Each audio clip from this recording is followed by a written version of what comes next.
BTR आव गोदानै public relation party PRP राजखान्थि हान्जानि जोनोम। खुलुमबाय, आं प्रिया सुस्मिता बसुमतारी BMN निउज नायगिरि साफ्रोमखौबो बरायबाय। गरसाइगाव 10 डिसेम्बर 2023। BTR आसामाव गोदान राजखान्थियारि हान्जानि जोनोम।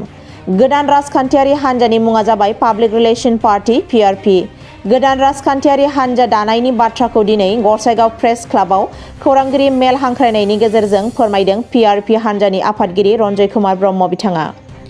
फैगौ 2024 नि लकसभा बिसायख'थियाव क'क्राझार बियाबाव हान्जानिफ्राय बिजाथि दिखांनायजों लोगोसे गुबुन गुबुन बियाबफोरावबो PRP राजखान्थि हान्जानिफ्राय बिजाथि दिखांगोन होननानै फोसावदों बिथाङा। लोगोसे खौरांगिरि मेलनि गेजेरजों गोदानै दाजानाय PRP नि आफादगिरिया BJP कंग्रेस हान्जाखौ सोंखारिनायजों लोगोसे BTC नि ओनसोलारि हान्जा BPF आरो UPPL हान्जाखौबो गोख्रों रावजों सोंखारियो। गोदान राजखान्थियारि हान्जा PRP आ फैबाय थानाय समफोराव रायजोफोरनि जानानै अरायबो जौगाखांनायनि खामानि मावगोन होनना फोरमायो रन्जय कुमार ब्रह्म बिथाङा। रन्जय कुमार ब्रह्म আজি কিয়নো আমি এটা নতুন দল মানে মুকলি কৰিবলৈ গৈ আছোঁ। এইখন দল মুকলি কৰিবলৈ গৈছে। এইখন পাৰ্টিৰ নাম হ'ল PRP পাব্লিক ৰিলেশ্যন পাৰ্টি। কাৰণ আজি ডিচেম্বৰ 10 তাৰিখ নহয় জানো 2023 ইনকট, আৰু ভাবিছোঁ এইটো আমাৰ কাৰণে বহুত মানে গুৰুত্বপূৰ্ণ ভাবিছোঁ আজিৰ দিনটো। কাৰণ আমি অল অসমত এইটো ফাৰ্ষ্ট আৰু ৰিজনেল পাৰ্টি খুলিলোঁ আজিৰ পৰা, আৰু যিমানখিনি মোৰ লগত কলেজ আছে তেওঁলোকক মই আগত ধন্যবাদ যাচিছোঁ যে সেইখন পাৰ্টিত চবে ভাল আদৰ্শ লৈ পেলাই আহিছে যে উন্নয়ন কৰিবলৈ। আমি সেইখন পাৰ্টি যে গম পাওঁ যে যেনেকুৱা প্ৰত্যেকটা ষ্টেটত যেনেকুৱা মানে কৰাপশ্যন আৰু বেয়া ভাৱকৈ চলি আছে, কাৰণে আমাৰ এইখন পাৰ্টি বহুত মানে গুৰুত্বপূৰ্ণ আমি ভাবিছোঁ। কাৰণ নতুন পাৰ্টি আঞ্চলিক চবে লাগে বুলি কৈ আছিলে এইখন পাৰ্টিটো। কাৰণ আমি সেইখন পাৰ্টি আজি BJP গম পাই কেনেকুৱা কাম কৰি আছে পুৰা মানে আমাৰ অল ইণ্ডিয়াত, আৰু আপোনাৰ কংগ্ৰেছ। কাৰণ আমাৰ সেইখন পাৰ্টি আমি তীব্ৰ বিৰোধিতা কৰোঁ। BJP কংগ্ৰেছৰ লগত আমি নাই, এটা ৰিজনেল পাৰ্টি। কাৰণ আমি গম পাইছোঁ যিহেতু আমি নেশ্যনেল পাৰ্টিৰ লগত থাকি পেলাই যে আমি ভাবিছোঁ নেশ্যনেল পাৰ্টিৰ লগত থাকি পেলাই আমি একো কৰিব নোৱাৰোঁ। কাৰণ নেশ্যনেল পাৰ্টি যেনেকুৱা ডমিনেট কৰে তেখেতসকলক গোটেইখিনি আপুনি চাই আগৰ পৰা BJP বা কংগ্ৰেছক নকওক কিয়, তেওঁলোকে কিবা যদি কৰিব লাগে তেতিয়াহ'লে গোটেইকেইটা দিল্লীত গৈ পেলাই হাইকমাণ্ডৰ কথা শুনিব লাগে। তেন্তে কিমান অসুবিধা কওকচোন।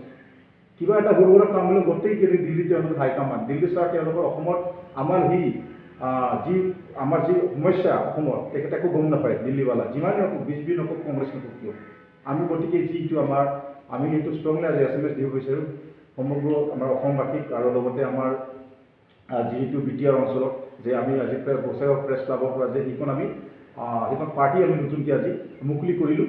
ফাইনেল PRP পাব্লিক আমাৰ 90% অলৰেডি আমি সেইখন পাৰ্টি কভাৰ কৰিলোঁ। মানুহবিলাক থেংকছ, যিমানখিনি মানুহবিলাক তেখেতসকলে বহুত ছাপোৰ্ট কৰিছে সেইখন পাৰ্টি লৈ পেলাই, যে আগন্তুক আমি ভাবোঁ যে সেইখন পাৰ্টি আমি উন্নয়ন কৰিব পাৰোঁ। যিহেতু আমি ভাবিছোঁ যে বহুত দিনৰ পৰা চাই আছোঁ যে কেপচাৰ কৰিছোঁ যে ৰিজনেল পাৰ্টি বহুত মানে গুৰুত্বপূৰ্ণ, যিহেতু হেমন্ত বিশ্ব শৰ্মা ডক্টৰ ডাঙৰীয়া যেনেকৈ বেয়াভাৱকৈ যে মানুহৰ মাজত জেং কাজিয়া লগাই আছে, যে গতিকে আমি গম পালোঁ যিমানখিনি ৰিজনেল পাৰ্টি আছে তেওঁলোকৰ মুৰব্বীকেইটাক মই আহ্বান কৰোঁ। কাৰণ যে তেখেতসকলে ভালকৈ এটা গুৰুত্বপূৰ্ণ যেনেকৈ ডিচিশ্যন ল'ব লাগিছিলে তেওঁলোকে ইমান ভালকৈ ল'ব পৰা নাই। মই এইটো ক'ব বিচাৰোঁ কাৰণে যিহেতু আমি সেইখন ৰিজনেল পাৰ্টি ওলাবলৈ বহুত বাধ্যতামূলক, আৰু মই কোনো পাৰ্টিক মই ব্লেম কৰিবলৈ নাযাওঁ, সেইটো মোৰ দায়িত্ব নহয়। কাৰণ এইখন যে আমি PRP পাৰ্টিখন যে আজি সৃষ্টি কৰিলোঁ, যে জন্ম দিলে এইখন পাৰ্টি আমাৰ কাৰণে বহুত এটা ইতিহাস থাকিলে যে এইখন আজিৰ দিনত ডিচেম্বৰ 10 তাৰিখৰ কাৰণে।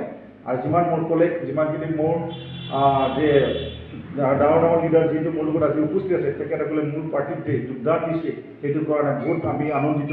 কাৰণ BTR ক্ষেত্ৰত ক'বলৈ গ'লে বহুত দুৰ্নীতি ৰাজনীতি চলি আছে। আপুনি কওক BPF নকওক কি UPPL নকওক কিয়, মানুহবিলাক এটা BTR কাৰণে একটা উন্নয়ন বিচাৰিছিলে। সেইখন উন্নয়ন হ'ল যে একটা ৰিজনেল পাৰ্টি বহুত মানে ইম্পৰ্টেণ্ট মানে গুৰুত্বপূৰ্ণ ভাবিছিলে যে এইখন এখন ৰিজনেল পাৰ্টি খুব আমাৰ কাৰণে, কিন্তু আজিলৈকে দুৰ্ভাগ্যজনক ৰিজনেল পাৰ্টি খুলিব পৰা নাছিলে। কিন্তু আজি বহুত আমি ভাবিছোঁ ভাগ্যৱান যে এইখন ৰিজনেল পাৰ্টি খুলিব পাৰিছোঁ। আৰু গোটেইখিনি যিমান য়ংষ্টাৰ ল'ৰা ছোৱালীবোৰ আহি পেলাই মই ষ্ট্ৰংলি SMS দিব বিচাৰিছোঁ। কাৰণ আমাৰ এইখন পাৰ্টি বহুত আগবাঢ়ি যাব, আৰু বিভিন্ন দলে আমাৰ লগত অলৰেডি যোগদান কাৰ্যসূচী কৰিছে ইণ্টাৰনেলি, আৰু তেখেতসকলে অলৰেডি মানে সেইখন পাৰ্টি লৈ পেলাই আমাৰ পাৰ্টিখন নতুন পাৰ্টিক গুৰুত্বপূৰ্ণ লৈ পেলাই তেখেতসকলে আহি পেলাই বহুত যোগদান কৰিছে আৰু মই দুৰ্নীতিক ভ্ৰষ্টাচাৰ বহুত আগবাঢ়িবলৈ আৰু সেইখন ৰিজনেল পাৰ্টি আমাক লাগে কাৰণ মই এটা সময়ত মই নেশ্যনেল পাৰ্টি কৰিছিলোঁ সেইখন নেশ্যনেল পাৰ্টি গম পাওঁ তেখেতসকলে অনলি ফৰ দিল্লীৰ কাৰণে তেওঁলোকে কাম কৰে আমাৰ অসমৰ প্ৰব্লেম জনতাবিলাকৰ যে একো বুজি নাপায় চ' আমি সেইখিনি কৈ পেলাই সামৰিলোঁ আজি যেনেকৈ আমি ভাবিছোঁ যে আমি অলৰেডি কামটো কৰিছোঁ নকৰা নহয় কাৰণ আমি আগন্তুক 2014 নিশ্চিত আমি ইয়াত কোকৰাঝাৰ কনষ্টিটুৱেঞ্চিত আমি কেণ্ডিডেট দিম কিন্তু আমাৰ দলৰ যিমান ক'লে তেখেতসকলে সিদ্ধান্ত কৰিব লাগিব কাক দিয়া যায় কেণ্ডিডেটটো তাৰপিছত আমি ডিচিশ্যন কৰিম আৰু নিশ্চয় আমি কোকৰাঝাৰ ক্ষেত্ৰত আমি খেলিম সেইটো স্পষ্ট আৰু লগতে আমি কোনোবা ক'ৰবাত যদি ভাল ঠাই পাওঁ মানে তেতিয়াহ'লে নিশ্চয় আৰু টিকেট দিবলৈ সাজু আছোঁ আৰু মানে